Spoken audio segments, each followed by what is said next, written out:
Autumn Glow, an auspicious debut, won it by 2.5 to Dawn Service. My bold prediction for the spring. Yeah, it's a tough one. I think a little filly called Autumn Glow will be unbeaten. And the fillies pounding away with the T-Rose. Autumn Glow remains unbeaten. And this Magic Mare makes it 6 out of 6. Dead, set, jet. She could be a generational horse. She was born a winner. She's the real deal. James McDonald piled the hype on his Wonder Mare, calling her the next Winx. She's incredible, I'm telling you. She is fair dinkum. When the pressure goes on, she's different. She gives me that ooh-la-la feeling. We're looking at greatness. Another chapter in this stunning career. That heart and determination and presence that she has is really quite special. Waller knows better than anyone just how much a pin-up horse with a picket fence next to its name can elevate the sport. We'll be talking about her for a long time, and I think she's one of the proper ones. She's the perfect 10, and it's only just beginning for Autumn Glow. Something special about her. Can she continue on this winning streak at the moment? It's 10 from 10 with $7.5 million in prize money earned. And already a couple of Group 1s plus a Golden Eagle, and James McDonald has the task of steering her to glory today, and he's alongside Bruce. James, we knew this day was going to arrive. How's it feel? Yeah, it's exciting. Obviously, been Slipper Day. I've got some beautiful rides. So we're looking forward to the day. Hopefully they go well and run up to expectation. But no, it's been an enjoyable build-up, and we're looking forward to probably getting amongst it now. You've got some awkward barriers. Yeah, we do. But I've got good horses to overcome that. So hopefully they're on their game and we're on our game, and we can give them the best possible transit, and they'll produce the goods. Bit of J-Mac versus Willow early in the day too. Yeah, there's a few clashes there, isn't there? Aliana, Sudelius, Observer and Autumn Boy look the obvious two. But yeah, it'll set up for some really good clashes, and there's probably horses in those fields that are underestimated too, because they go pretty well. They go pretty well. James, what about the pressure with Autumn Glow? Just that pressure in itself, is that... Look at you. Yeah, there is, obviously, but I've got great faith in her.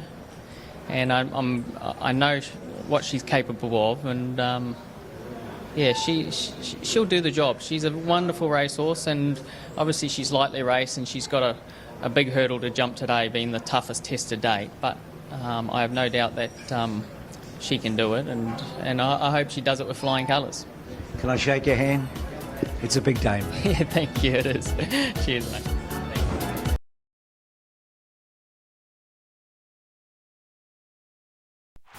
So many stories to tell, and none bigger than James McDonald, and the hold that he has on Australian racing. It's quite remarkable. I don't think we've seen a better jockey, but I think the reason he's so good is not just the way he rides, it's the way he thinks 24/7.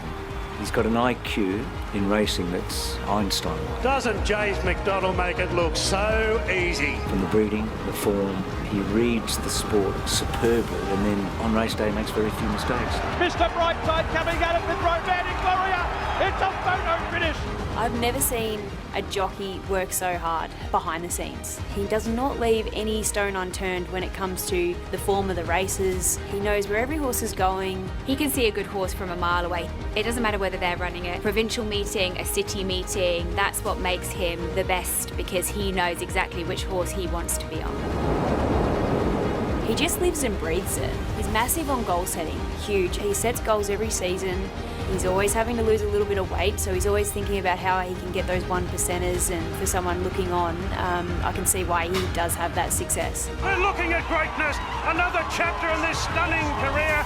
He's, I think, a once-in-a-lifetime jockey, and whichever way and however you might try and measure how he sits with those that he's competing against and those that came before him, I think he's as good as it gets. It's quite incredible. He's won between 50 and 100 Group 1s in those 50 and 3.5 years. It took Ollie 13 years. Now, it was a different time and different connections, I know, but the rise has been remarkable. Yeah, it sure has, and he's had such wonderful support, especially from Chris Waller. He certainly has.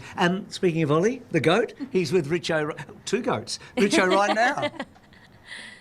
One of the incredible stories of today could be the new Australasian Group 1 record of James McDonald passing this guy and Damien Oliver. And Ollie, how do you feel about this? Yeah, I feel okay. It's been coming for a while, and the rate James has been riding Group 1 winners, you knew it was going to happen sooner rather than later. You'd be so proud to hand it over to him, though. What a talent he is. Yeah, he's a great jockey. He deserves it.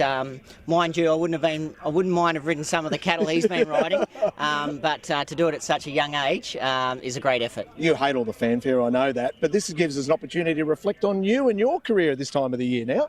Yeah, well, it's been a couple of years out of the saddle now, and I'm enjoying, the sleep-ins and eating and drinking what I like. But I do miss that adrenaline rush that you get and the excitement of, riding on the big days. But, I was lucky enough to have a great career over a long period of time. And, it's nice to sit back and watch the other guys working so hard now. What makes J-Mac so good? When I look at him, I can see a lot of similar traits to me. He's very competitive. He gets his horses in great positions, and he's got great timing in a finish, which I find too is really important, especially in those big races. So you're playing golf off 9 at the moment. You got him covered there. I think he's double figures. Is he? You got him covered, mate. Well, maybe he's got shots up his sleeve. I haven't played with him for a long time. Don't play for money. Yeah, I reckon. okay. Mate, it's an opportunity for us to reflect on how brilliant you were, but also welcome in this new champion, mate. Thanks for reflecting on his great career. No worries, mate. Let's look forward to a great day's racing. Some terrific insights there from Molly. And this was Autumn Glow this time last year. Yeah, it certainly was. I remember Caitlin telling me about Autumn Glow, how she was a very special horse, and she's just continued to improve each and every run. And today is going to be her crowning moment, Bruce. And just physically, she looks different, doesn't she? She's a bigger mare now. Let's go to Benway for the Derby Munro and the market.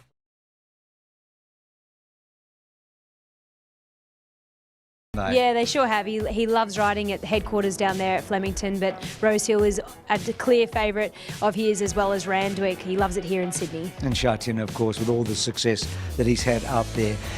I said earlier, Katie, so from 50 to 100, it took him 3.5 years. It's quite phenomenal. It's hard to believe. In a way, we know we have 76 Group 1 races here, and he's been prepared to travel, hasn't he, around the world? Yeah, he sure has. He's a real worker, and once he sees a good horse, he will travel near and far to go and find that horse, just like we see with Romantic Warrior. He's happy to do the hard yards, as any jockey would. He's in a fortunate spot, and the rise has been very quick. Hopefully it keeps rising.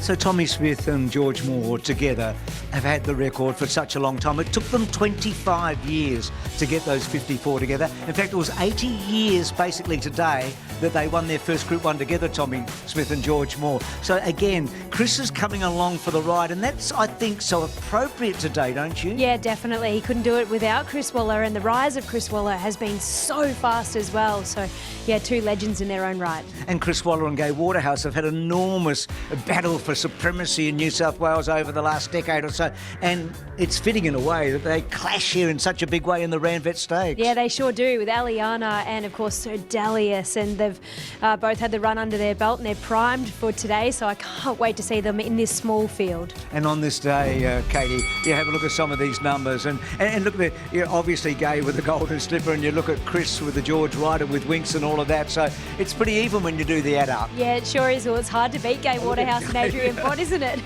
The filly. The filly, of course. Yeah, that was Lady of Camelot when she thought the colts were being beaten, and she, oh, the filly. Okay, there's only one, that's for sure and certain. What a day we're having, and we're right at the start, Benway, of something that could be remarkable. Give us the market for what is an intriguing Randvet.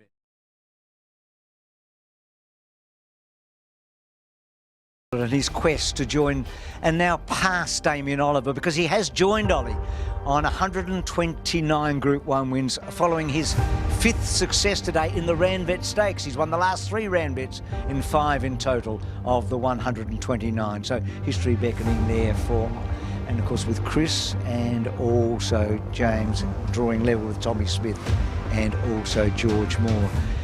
So that would have settled the nerves, I would have thought, for J-Mac today with this hard-fought win on Aliana. Yeah, I certainly would have. I'm sure that he looks as calm and cool as he's ever been. I mean, I think that's probably one of the great elements, that he can handle pressure and he enjoys this type of pressure. She was great to see her get her second Group 1 victory, especially here at Rosehill Gardens. looking forward to seeing what they decide to do with her, whether they back her up next week. You can see the cogs are turning in Chris Waller's mind, whether the week is long enough for her to recover. The distance is certainly no issue, but he will plot a path, no doubt. It might depend on Autumn Glow a bit with the Queen Elizabeth Stakes, I would have thought. Western Australian viewers, time now to switch to 7. And if you like horse racing and sport, please do. So we welcome you if you've just joined us or if you've switched and stayed. Thank you oh so much.